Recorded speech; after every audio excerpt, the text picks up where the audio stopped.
নমস্কার, সবাইকে স্বাগত জানাই দুর্বার রান্নাঘরে। পুরনো বন্ধুদের জানাই অসংখ্য ধন্যবাদ, নতুন বন্ধুদের স্বাগত। আমি আজকে ইলিশের একটা রেসিপি করেছি। আপনারা যদি ভিডিওটা দেখেন এবং আপনাদের যদি ভালো লাগে তাহলে লাইক, কমেন্ট ও শেয়ার করবেন। নতুন নতুন নোটিফিকেশনের জন্য অতি অবশ্যই সাবস্ক্রাইব করবেন। সবাই ভালো থাকবেন, সুস্থ থাকবেন। ধন্যবাদ। 4 পিস ইলিশ নিয়েছি। এর মধ্যে আমি একটু হলুদ দিয়ে দিলাম, নুন মাখিয়ে নেব। হলুদ আর নুন ভালো করে একটু মাখিয়ে নেব প্রত্যেকটা মাছ। এখানে আমি 3 চামচ সর্ষে নিলাম, কালো সর্ষে।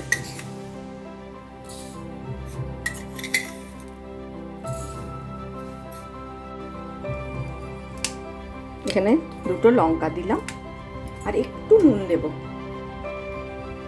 একটু নুন দিয়ে বাটবো, তাহলে তেতো হবে না। সর্ষে যদি নুন দিয়ে বাটা হয় তাহলে তেতো হয় না।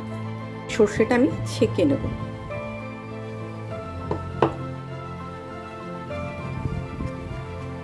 এখানে আমি 1 চামচ হলুদ, কাশ্মীরি লঙ্কা নিলাম।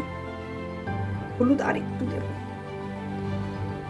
সর্ষেতে নুন দেওয়া আছে সেজন্য আমি অল্প নুন দিলাম। অন করে দিলাম, একটু তেল দিয়ে দিলাম। গরম হয়ে গেছে, এর মধ্যে আমি একটু কালো জিরে ফোড়ন দেবো আর দেব কাঁচা লঙ্কা। এবার যেটা হলুদ, লঙ্কা, নুন সব গুলে রাখলাম সেটা এর মধ্যে দিয়ে দেবো আর একটু জল দেবো। এবার এর মধ্যে দিয়ে দেবো মাছগুলো।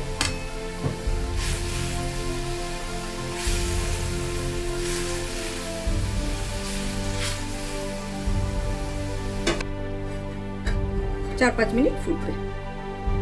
আচ্ছা, এর মধ্যে এবার দিয়ে দেবো আমি এই সর্ষের যেটা ছেঁকে রেখেছিলাম এই জলটা।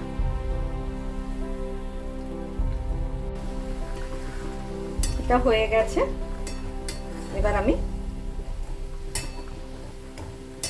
এর মধ্যে একটু কাঁচা তেল দিয়ে দেবো।